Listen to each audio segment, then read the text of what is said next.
गिबि गिबियावनो आंनि गोसो गोरबोनिफ्राय बयनिसिमबो अननाय आरो सिबिनायखौ गिबियावनो जासिहरनाय जाबाय। आं दिनै गुफुर बिआर चेनेलाव आलासि महरै बा देरहासार इस्लारिखौ आंनि चेनेलावनो फंनैसो NLFBनि सोमोन्दै आरो जोंनि बर' हारिनि रायजो सभायाव दैथायहरजानाय रोंगोरा सारनिसिम जों फंनैसो देरहासार इस्लारि सारनिफ्राय माखासे गुवारै बेफोरनि थांखि बायदियै सावरायनो जों सानैजों बे हरनि समाव जों सानैजों दान्दिसे रायजो राजानि सिगाङाव देरहासार इस्लारिया गुवारै माने फोरमायगोन होननानै आं आसा खालामो। दा सार NLFBनिफ्राय माखासे ससियेल मिडियायाव नुदों, दा बेफोरखौ सारा एसे गुवारै फोरमायनो हागोन नामा? एक्चुअली आंबो ससियेल मिडियायाव नुनो मोनदों बे बाथ्राखौ, आरो नुनानै गोसोआवहाय एसे दुखु नांनाय फैदों। सोरबाया जिउबो गोमानानै थांबाय, नाथाय जोंनि दिनैनि थासारिया बेबायदि नङा। बेखौ आं बुंलायालासे सारानो मिथिगौ। नोंथाङाबोथ' बै समाव मैखोमै बर'लेण्ड संग्रामनि दावहायावहाय बाहागो लाबोदोंमोन। दा बिथांमोननि सोमोन्दै आंबो बुंनो थाखाय खुगायाव राव गैयै बायदि जादों। आरो ओमफ्राय बे बाथ्राखौ लानानै आङो नोंथांनियावसो उल्था सोंफिननो सानो जे आरो बार आदा अफ्रि दैमारि बिथाङाबो सोंबाय थादोंमोन जे नोंथाङा दिनै सारेन्डार होननानै जोङो मिथिगौ, ओमफ्राय सारेन्डारब्लाबो बहुद काहानि लानानै मानसिया सारेन्डार जायो। थोंजोङै बेनो आं सहायनो हायिनि थाखाय सारेन्डार जादों बेबो नंजोबा, खिन्थु बिनि गेजेराव गोबां काहानिफोर थायो। खिन्थु आं बेखौ सोंनाय नङा जे दिनैनि दिनाव नोंथांनिफ्राय नोंथाङा जे आंनाव कुइसन खालामदों आंसो नोंनो फिननाय होनांगौमोन, नाथाय आङो नोंथांनियावसो उल्थायै सोंफिननो गोनां। आरो माने नोंथाङानो हाथियार दैनानै संग्राम खालामनायाव माबायदि धोर्ज नांगौ आरो धोर्ज नङाब्ला माबोरै जालाङो बेखौ नोंथाङानो मोनथिया नङा मोनथिबोखाबाय। दा बिनि सायाव आंनिफ्राय साबसिन नोंथाङासो बेखेवनानै होनो हायो। दा आंनि सोंनो लानाय बाथ्राया बेनो जाहैबाय, दिनैनि दिनाव एक्स NDFB हिसाबै नोंथाङा बुंनो हागोन नामा दिनैनि दिनाव हाथियार दैनानै संग्राम खालामफिननो हागोन नामा? आरो हाथियार दैनानै संग्राम खालामोब्ला मा जाहैगोन बिनि बागै नोंथाङानो फिननायखौ होदो, आं बेखौसो लुबैदों। आरो दा गिबियावनो देरहासार इस्लारिनावसो आङो गुवारै रायजो राजानि सिगाङाव फोरमायना होगोन होननानै आङो खावलायदोंमोन, नाथाय आंखौसो देरहासार इस्लारिया आंखौ बुंनानै होफिननो थाखाय आंनावसो माने रिकुवेस्ट खालामफिनबाय। दा आं गिबियावनो बे सोंनायनि अनगा आं माने मोनसे गिबियावनो आं नैखौसो बुंनो नागिरदों। BJP सरकार, BPF सरकार आरो UPPL सरकार आरो AGP सरकारा जेरैबायदि बर' हारिखौ आगानसे आगाननै जौगानो थाखाय BJP सरकारा बर' हारिनि गेजेराव बा ट्राइबेल हारिनि गेजेराव माबा मोनसे आगानसे आगाननै आरो बारायनो हागोन खोमा होननानै रायजो सभायाव जेरैबायदि जायगा होदों, आङो एक्स NDFB हिसाबै BJP सरकारनिसिम हाजासे आंनि गोसो गोरबोनिफ्राय गोजोननाय जासिगोरो। आरो लोगोसे बर' हारिनि गेजेराव BPF आरो UPPL बर' हारिनि गेजेराव खौसेखौ रायजो राजानि सिगाङाव दिन्थिनो हानायानो बर' हारिनि जौगानाय। गुलाय गुजायनि गेजेराव जेरैबायदि साननैसोनि सिगां हेमन्त बिश्व शर्माजों हाग्रामा सारा जिरायदोंमोन, बे सावरायलायनायाव बर' हारिनिनो जौगालु। बेनि थाखायनो आङो हाजासे आंनिफ्राय बेखौ आङो बुंहरनो सानो गुफुरनि जानानै। रोंगोरा सारा रायजो सभानि जायगायाव मोननानै जेरैबायदि बिश्वजित सारा बै समाव बर' हारिनि थाखाय एसेबाबो बर' हारिनि बा ट्राइबेल हारिनि थाखाय एसेबाबो आग बारायना लाना फैदोंमोन, थिग रोंगोरा साराबो बिटिआरनि बाहेरायाव कसारि अट'नमास काउन्सिलावबो गैया आरो बिटिआरावबो गैया। सनितपुर आरो बिश्वनाथ डिस्ट्रिक्टखौ थाबैनो बिटिआर एकर्डआव जेरैबायदि लिखित बा प्रग्राम दं सोसननायनि माखासे माबायाव, बेखौ रोंगोरा सारा थाबैनो नाजागोन। आरो मोननै डिस्ट्रिक्टनि जायफोर बिफाबो गैया बिमाबो गैया रावबो गैया होननाय जादों, दा बिटिआराव एसेबाबो बर' थिखदार दङ,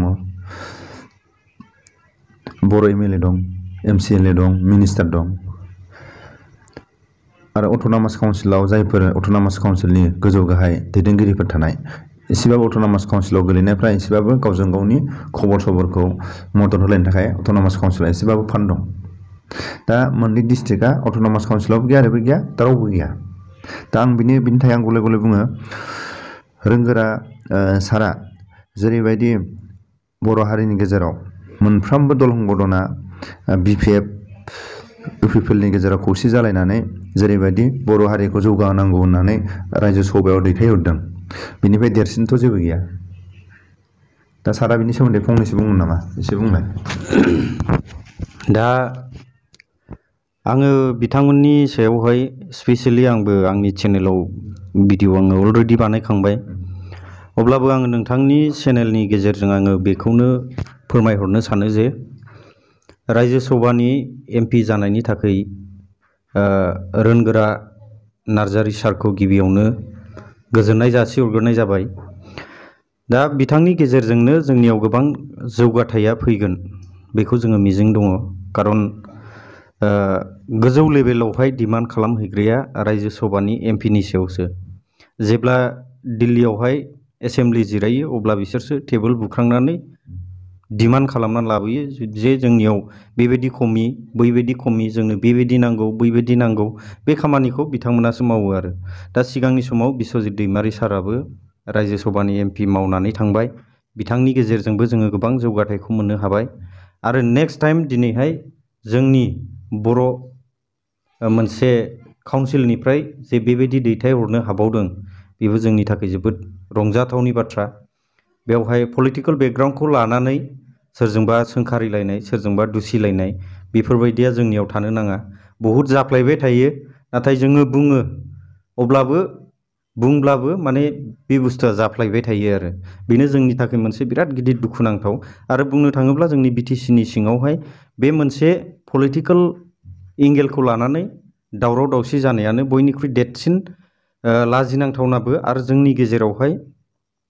मोनसे गिख्रंथाव थासारिबो फैयो आरो बे पलिटिकेल बेकग्राउन्डखौ लानानैनो जोंनि गेजेराव मोनसे गिख्रंथाव थासारिफोराबो फैयो जोङो बेखौ नुनो मोनो। बिनिखायनो जोंनियाव मोनसे सोलायनायखौसो जोङो लाबोनांगौ। जोङो बयबो बुङो सोरबा गेदेरमाफोराबो बुङो जोंनो सोलायनाय नांगौ। नाथाय सोलायनाय बुस्थुआ मा बेखौहाय जोङो सिगाङावहाय बुजिना लाग्रोनाया जोंनि थाखाय जोबोद गोनांथि आरो सानफ्रामबो मोनसे पलिटिकेल पार्टिजोंहाय काउन्टार होलायलायबाय थानाय माने गोजौ लेभेलनिया होलायोब्लाबो पाब्लिक हिसाबै जोङो दावराव दावसि खालामलायनायखौ जोङो लुबैया। माने जोङो सोलायनाय नांगौ होननानै बुङोब्ला जोङो बयबो मिलायनानै थानांगौ। माने पलिटिकेल होननानै बुङोब्ला बहुद डेन्जारेस बुस्थु बियो। पलिटिकेला पावारखौ मोननो थाखाय गावखौनोबो समाव फानो। नाथाय जोंनियावहाय सान्थि परिबेस मोननो थाखाय जोंनो मा नांगौ जोंनियावहाय मोनसे पाब्लिक हिसाबै जोंनो मिलायनायखौ नांगौ। दा जोबोद जोंनियाव खुसिनि बाथ्रा जोंनिफ्राय रायजो सभानि MPखौबो रावबो सेनानै लांनो हायाखिसै। बियो जोंनि थाखाय मोनसे रंजाथावना बाथ्रा। आरो हिमन्त बिश्व शर्मा बिथाङाबो जोंनो जेरैबायदि हेफाजाब होदों बेबायदि हेफाजाबनि गेजेरजोंनो जोङो दिनै मोननो हाबाय। आरो जि बुस्थुखौ जोङो मोनबाय बे बुस्थुखौ जोङो मोजाङै जोथोन लानांगोन आरो सापर्ट खालामनांगोन। बिथांनि मोनफ्रोमबो मावनाय खामानियाव जोङो सापर्ट खालामनांगोन। माब्लाबानि समाव फिसा फिसौ गोरोन्थिया जायो बेफ्रावहाय आसि थुनानै दिन्थिनांगोन जे बेवहाय भुल जाबाय। ओमफ्राय बेवहाय अतिरिक्त माने पलिटिकेल एंगेलखौ लानानै डाइरेक्टलि माने सोंखारिलायनाय बा गाज्रि रोखोमै सोंखारिलायनाय बेफोरबायदिया जोंनियाव थानो नाङा। आरो किसुमान समफोराव जोंनियाव बेबायदि जायो जे पलिटिकेल बेकग्राउन्डखौ लानानै बा पलिटिकेल लिडारफोरानो दिनै बिथांमोननि खुगानिफ्रायनो जोंनियावहाय जोंनि पाब्लिकनि गेजेराव गाज्रि गाज्रि मेसेज होनायफोरखौबो जोङो नुनो मोनो। बेफोरनिफ्रायबो जोङो गोजानाव थानांगौ। दा जोंनियाव मोनसे फिसाब्लाबो मोनसे एकर्डखौ जोङो मोननो हादों। मोनसे एग्रिमेन्टखौ जोङो मोननो हादों जायखौ जोङो BTR होननानै मोनथियो, बड'लेण्ड टेरिटरियेल रिजन। दा बे रिजनखौ जोङो माबायदि खालामलांनांगौ बेखौबो जोङो माने सोलायनायजों लोगोसे मोनसे आखुथाइफोरखौ जोंनि थांना थानायनि आखुथाइफोरखौबो सोलायलांनांगौ। जोङो बेखौ लुबैयो आरो ससियेल मिडियानि हिसाबै। आरो जुदि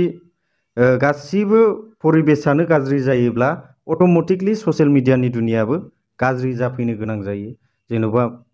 माबा मोनसे बुंनो सानाखैब्लाबो माबा मोनसेखौ बुंनो गोनां जायो आरो दा बिनिखायनो जोंनि थासारिफोरखौहाय जोङो गिबियावनो जोङो मोजां खालामनानै लाग्रोनांगौ ओमफ्राय बिनि उनावहाय अट'मेटिकलि जोंनि सोलायनाय जे जोंनो सोलायनाय नांगौ होननानै बुंदों बेबो अट'मेटिकलि सोलायनाया जोंनियाव फैगोन होननानै आङो सानो आरो दा राजसानसे इस्लारिया जेरैबायदि रायजो राजानि सिगाङाव बा बर' हारिनि जा हायो गावनि गोसो गोरबोनिफ्राय गुवारै फोरमायना होबाय दा आं बेखौनो आं खेबसे बुंबावनो सानदों रोंगोरा सारा प्रमद बर'नि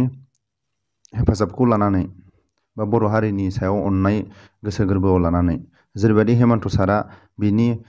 नाजानाय बिनि साइस बाइस बिनि रोंगौथिखौ लानानै जेरैबायदि रायजो सभायाव बेखौ दैथायहरदों थिग जेरैबायदि बिजेपि सरकारा बर' हारिनि आगानसे बा आगाननै ट्राइबेल हारिनि थाखाय मावगोन होननानै बेखौ दैथायहरदों थिग बे दायथ'खौ लानानै गुफुरखौ एसेबाबो गुफुरखौ जोगारा गुफुरनि खनले थगायजानायनि आबसु मुभमेन्टनिफ्राय एनडिएफबिनि एकर्डसिम जेरैबायदि थगाय जानायनि लामायाव नुदों बे बिबानखौ लानानै जाहाथे रोंगोरा सारा गुफुरनि बा बिश्वनाथ डिस्ट्रिक्ट सनितपुर डिस्ट्रिक्टखौ थाबैनो बिटिआरआव सोसननानै होनायनि लामाखौ लायो आंनि गोसो गोरबोनिफ्राय हाजासे आङो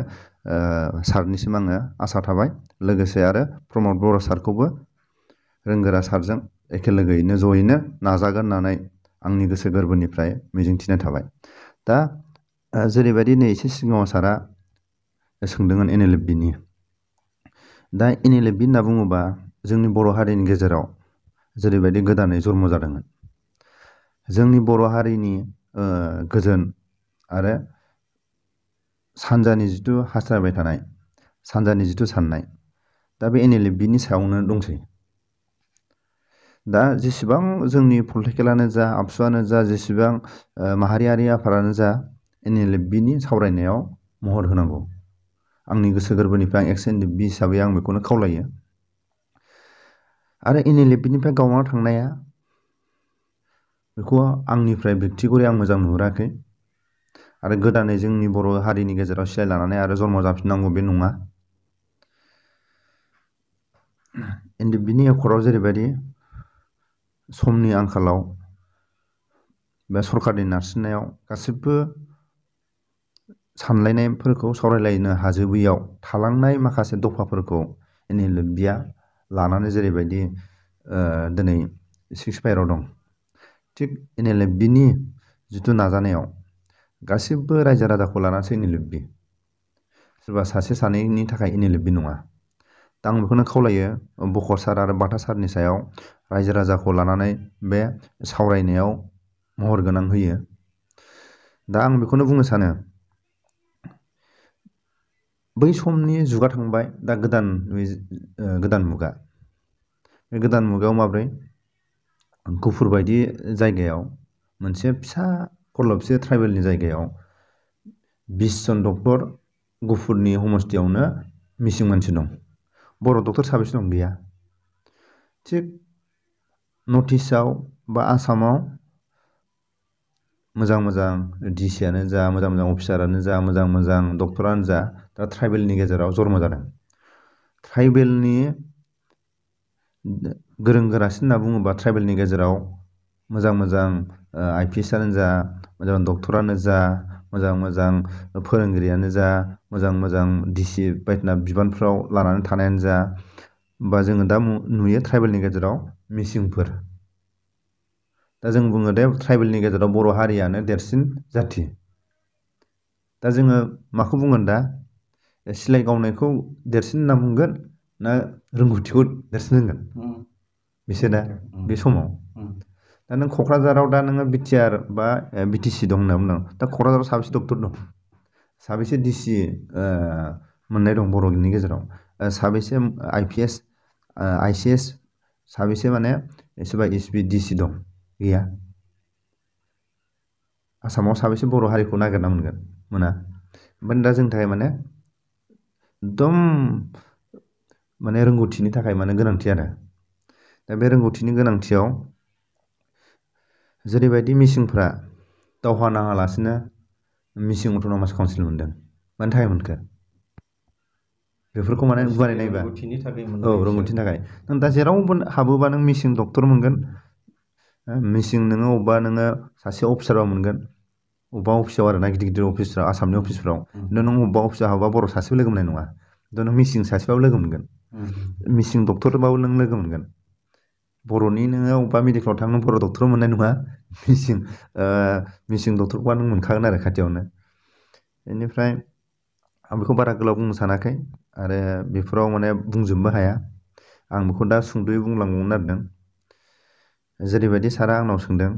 नैबे दानि समाव सिलाय लानानै दावहा नांनायनि सम गैला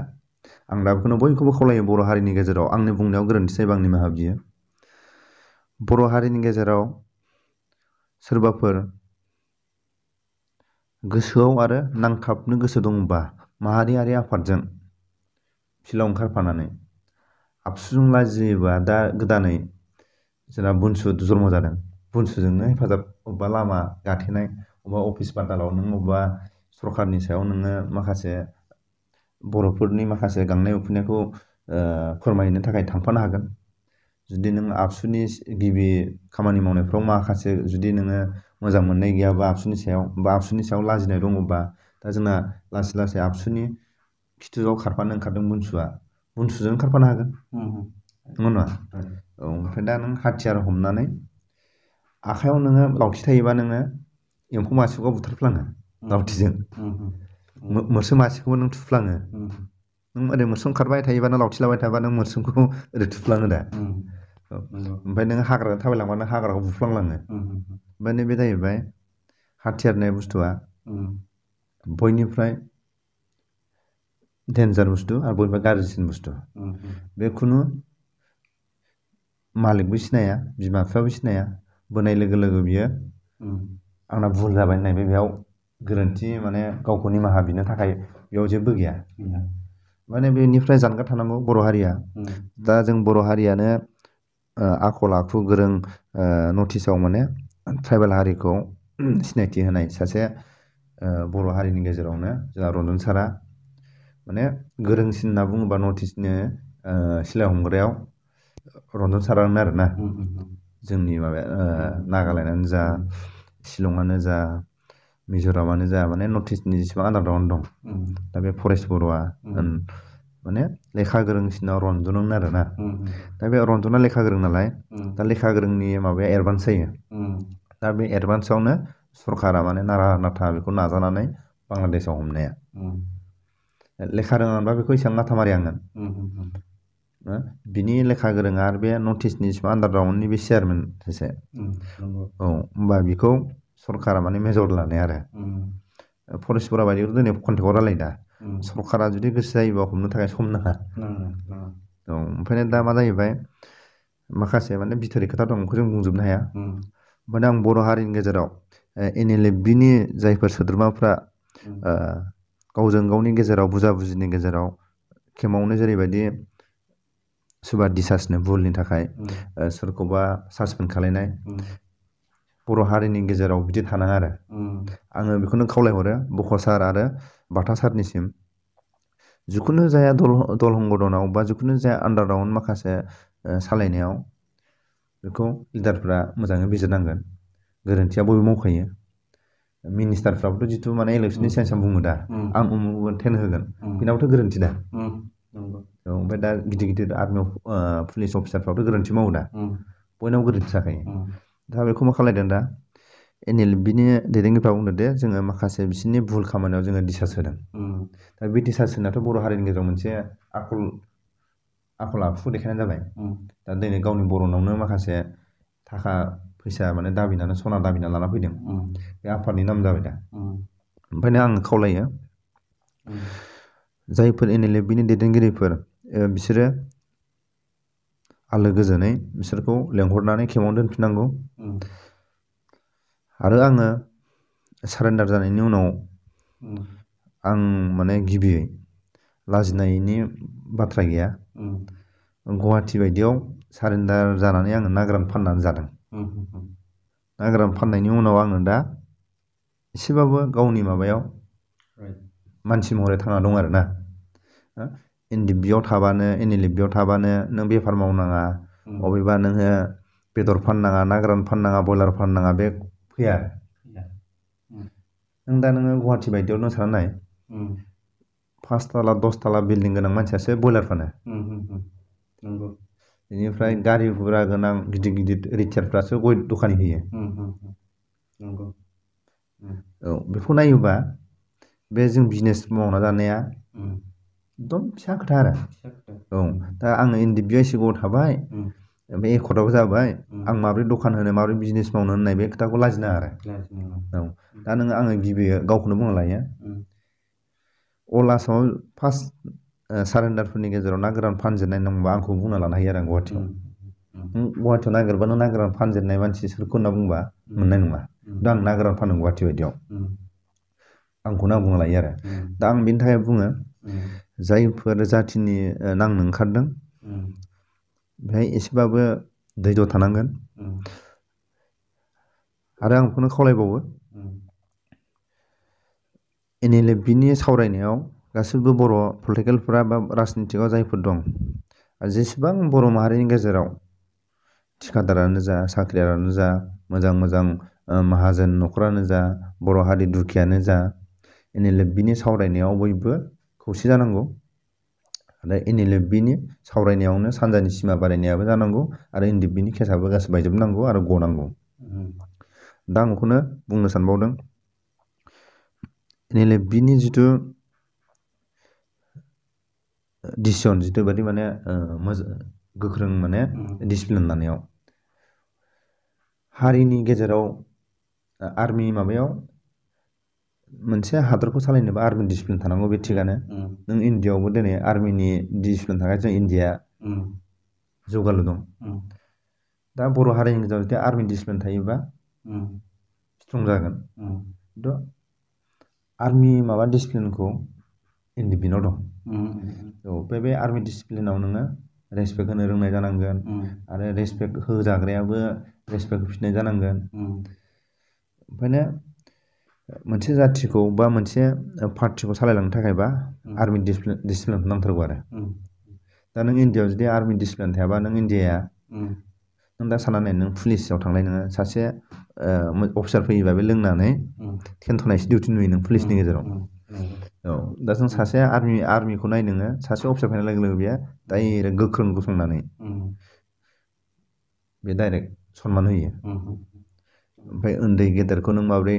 थांनाय लोगो लोगो दै जासिनांगौ साहा लोंनो जासिनांगौ नों अबेबा नों माबा पुलिसफोरनि नों केम्पआव थां नों दैबो जासिनाय नङा जिरायनो थोननायबो नङा नोंखौ नों आर्मि केम्पआव थां नोंखौ साहा होगोन जिरायनो होगोन डिसिप्लिननि खोथा रायलायगोन ओमफ्राय आर्मि डिसिप्लिन थानांगौ दा बर' हारिनि गेजेराव जुदि आर्मि डिसिप्लिन थायोबा बर' हारिया खौसे फैगोन खौसेखौ आं माबोरै बुङो होनना बुङोबा आर्मि लाइनाव मोनसे नेम दं जोंनि जेब्ला NLFB नि समाव फुङाव मोनसे जोंहा पलेन जायो बे पलेनाव जोंहा खामान जायो खामानाव मा जायो मैगं लायनोबो नोंहा खामानि मोनदों जानो हागौ अबेबा नों साहा फुदुंनायनिबो नोंहा खामानि मोनदों जानो हागौ अबेबा नोङो गाननानै आराम बेयाव नों सोरबा फैयोबा नों बेखौ माथो होनांगौ ना नोंहा बे खामानिबो मोननो हागौ बेखौ होनो आर्मि डिसिप्लिन दा बेयाव नोंखौ पलेनाव सोंगोन दे नोंहा दिनै नों बे डिउटियाव हागोन हाया हान्थु सादों ना खर' सादों माखासे प्रब्लेम दंबा नों खिथा बे बुंगोन दे आंहा दिनै उदै सादों आं थानो हानाय नङा होमबा बे खबर लानायावनो डिसिप्लिन जाहैबाय बिमा बिफा दं जेनेबा नोंखौ लाइन जाहोनानै सोंगोन दे नोंहा सोरबा माखासे देहानि प्रब्लेम दं नामा होमबा नों बुंबानो प्रब्लेम दंबा आंहा दिनै हान्थु सादों खर' सादों ओमफ्राय बेलासियाव मोनसे रुल कल जायो बे रुल कलाव नों मा कमप्लेन होनो सोरबा लिडारनि नोङो गोरोन्थिखौ नुदोंबा नों बुंनोबो हागोन बेनिफ्राय नोंहा देहायाव मा जादों नों बुंना लानो हागोन होमबा फुं बेला खबर लायो दा माने बिमा बिफाया गोख्रों आरो औ फुङावबो खबर लायो मोनाबिलियावबो खबर लायो बेखौ मोनसे डिसिप्लिन ओमफ्राय जों फैयै फैनानै बेफोरनि माखासे डिसिप्लिनखौ जों उननि भिडिअफ्राव लाबोनोसै मोनफ्रोमबो जुदि बिमा बिफाया गोख्रोंबा स्ट्रं जायो दा बारा खराबाबो गथ' गथाय गाज्रि जायो औ बेखौनो आङो बुंनो सानो जेरैबायदि NLFB निफ्राय माखासे NLFB नि दैदेनगिरिखौ गाज्रि मोननानै बा माखासे मा होनो बेखौ दिसास होनायनि सायाव बिसोरनि सायाव जेनेबा माखासे भुल गोरोन्थिनि थाखाय बिसोरखौ डिसचार्ज होदों बे उइथड्र खालामनांगौ बेखौ दैदेनगिरिफ्रा बे माबाखौ सासपेन्डनिफ्राय रिटार्न माने बिसोरखौ लाबोफिननांगौ लाबोफिननानै सासे बर' हारिनि गेजेराव दाखालिसो जेनेबा मैया ना दाखालि थैना थांबाय बे बर' हारिनो दुखुनि गेजेराव माने जोंनि जिथु नाजाबाय थानाय बे खुनु माने सानजानि सिमा बारायनाय ओरै खोलानि सिमा बारायनाय सरकारनि जिथु जेराव थाग्राफोरनि सावरायनानै जाफुङाखै बेनि गेजेरावनो बर'फोरनि गेजेराव जुदि बिदि गावथारजाबाय थायोबा बे देरसिन मा दं बे देरसिनथ' जेबो गैया बेनि थाखायनो आङो खावलायो बाथा सार आरो बका सार आरो जायफोर माने आफादगिरिनि नामखौ आं माने गोसोआव गैया सारा आफादगिरिनि चेयारमेननि नामखौ गोसोआव दंदां औ बे चेयारमेननि सायाव आं खावलायहरो गासिबो दायथ'आ चेयारमेनाव थायो ओंखायनो बे जाथायखौ जानानै थांबाय आरो बिदि जाथायखौ आरो दा खालामसै बिसोरो जेरैबायदि डिसचार्ज होनानै बा सासपेन्ड खालामजाबाय बिसोरनि गोसोआव लाजिनाय गिनाय दं बिसोर माने गावखौनो दा बहा दं मोनथिया दा बिसोरखौ बयनिबो रायजो राजानि खावलायनायखौ लानानै बा NLFBनि जायफोर दैदेनगिरिफोरनि खावलायनायखौ लानानै आरो NLFBनि दैदेनगिरिफ्राबो बिसोरखौ सासपेन्डनिफ्राय बिसोरखौ रिटार्न NLFBआवनो लाफिननांगौ आरो NLFBनि सावरायनायाव गासिबो बर' लिडारफ्रा महर होनांगौ आंनिफ्राय बेखौनो आं खावलायो आरो बेखौनो आङो लास्टआव बुंबावो हाथियारजों बर' हारिनि गेजेराव मालाबाबो गोदान आफाद आरो हाथियार लानानै आफाद दानायखौ मालाबा दा नाजा जायफोर जुदि जाथिनि जुदि बिग्रा नाजानाय दङब्ला आबसुजों ओंखारफा लामा गाथेनाय बबेबा अफिसाव थांनाय आबसुजों हानायमानि ओंखारफा आरो आबसुजों लाजियोबा दा जोंहा बुनसु जन्म जादों बुनसुजों थांफा बेखौनो आंनिफ्राय खावलायनाय आंनि बुंनायाव गोरोन्थि जायोबा आंनि निमाहा बियो दा सारा लास्टआव फंनैसो बुंनानै दा बुंनांगौखिनिखौथ' सारानो बुंलांजोबखाबाय दा आंनिफ्राय आपिल खालामनाय बाथ्राया बेनोल' जे गोदानै जे संगठन बानायदों होननानै मिथिदों NLFBनिफ्राय डिसचार्ज होजानानै होननानै जोङो रिपर्टआव मोननो हानाय जादों दा जोंनि लुबैनाया बेनो जे जोङो गोदानै हाथियार दैनानै संग्राम खालामनायखौ जोङो लुबैया जोङो बयबो खौसेयैनो फै आरो डेम'क्रेटिक भाबै सोमावसारनायाव बयबो बाहागो ला आंबो बाहागो लागोन नोंथाङाबो बाहागो ला जोङो डेम'क्रेटिक भाबै सोमावसारलांनायनि गेजेरजों जोङो माबा मोनसे फिथाइखौ जोङो मोनहैनो हागोन आङो बेखौ सिमां दङ बा मिजिं दङ जुदि जोङो हाथियारजों सोमावसारोब्ला गारबोनाय समावहाय जोङो गोबां सुबुंफोरखौ गोबां बिदा फंबायफोरखौ जोङो खोमानानै लाखांबाय दहायनो सारा बुंलांबाय हाथियार बुस्थुआ रावखौबो सिनाया सोरबा मालिकखौबो सिनाया माने बे बुस्थुआ जुदि ट्रिगारा बोबायब्ला र' होमब्लाबो बियो थाग्रा बुस्थुबो नङा आरो बेनिखायनो जोङो हास्थायो जे बेफोरबायदिनिफ्राय जोंनि जोहोलावफोरखौ बा बर' सुबुंफोरखौ जोङो जिउ खोमाबावनो गोसो गैया बेनिखायनो जेसेबांनाखि बाहेरायाव ओंखारनानै दंहैयो नोंथांमोना गिदिंनानै फैफिन जेन' जोंनि परिबेसा गाज्रि जाया जोंनि थासारिया गाज्रि जाया गोबां स्टुडेन्टफोरबो मुंख्लं जानानै थांबाय गारबोनाय समफोरावहाय बेफोरखौ जोङो गोसोखांहरफिनोब्ला जोङो गोजांस्रिउनाय मोनो आरो बेनिखायनो आङो बुङो जेसेबांनाखि थांदों नोंथांमोना गिदिंनानै फैफिन बियो जों बयनिबो मोनसे मोजां जागोन नोंथांनिबो मोजां जागोन प्लास समस्त बर' रायजो राजानि थाखाय मोनसे मोजां जागोन होननानै आङो सानो बेसेखिनिखौनो बुंनानै आङो बेयाव दोनथ'बाय आरो दा आं लास्टआव बुंहरनो सानो जायफोर NLFBनिफ्राय डिसचार्ज जानानै आरो जायफोर दा गाज्रि लामायाव थांफ्लांनानै आरो फैफिननांगौ होननानै जों बयबो खावलायो आरो बे फैफिननायनि लामायाव माखासे गेजेरनि जानानै सावरायनांगौबा देरहासार इस्लारिनि नाम्बाराव फन खालायहर देरहासार इस्लारिया NLFBनि लिडारफोरजों हानायमानि नोंसोरनि बे जायफोर डिसचार्जखौ उथायना लानांगौ आरो नोंसोरनि भुलखौ पानिशमेन्टखौ मा पानिश दं बेखौ सरासनस्रानि गेजेराव सावरायनानै बेखौ उइथड्र खालामनानै NLFBआव नोंसोरो थाफैफिननांगौ बाहेरायाव नोंसोर आरो गोदानै NLFB आरो गावस्राना थांनायखौ नागारनानै जयैनो केम्पआव थानांगौ। आं बेखौ बुंहरबावो जायफोर बाहेरायाव दा 16 जन ना मा लिस्ट दं नोंथांमोना अननानै आंनि बुंनायाव जेबो गोरोन्थि सानालासिनो अननाय दङब्ला हारिनि हिसाबै देरहासार इस्लारिनि नाम्बाराव फन हरनानै मा भुल जादों मा गोरोन्थि जादों बेखौ फोरमायहरनानै देरहासार इस्लारिया जा हायो रायजो राजाखौ लानानै एसेबाबो हेफाजाब होगोन होननानै आंनि गोसो गोरबोनिफ्राय खावलायना थाहरबाय। दा आंनि बुंनायाव बा देरहासार इस्लारि जों सानैनि बुंनायाव गोरोन्थि जाबा जों बर' हारिनि गेजेराव निमाहा बियो आरो NLFBनि दैदेनगिरिफोरनाव जोङो हाजासे निमाहा बियो। दा सरकारनि जिथु सावरायबाय थानायाव आरो सरकारनि जिथु सम होनायाव बे समनि गेजेराव सिगां देरहासार इस्लारिनियाव फन खालायहरोबा आंनिफ्राय गोजोननायखौ आं मोनगोन। एसेनोसै।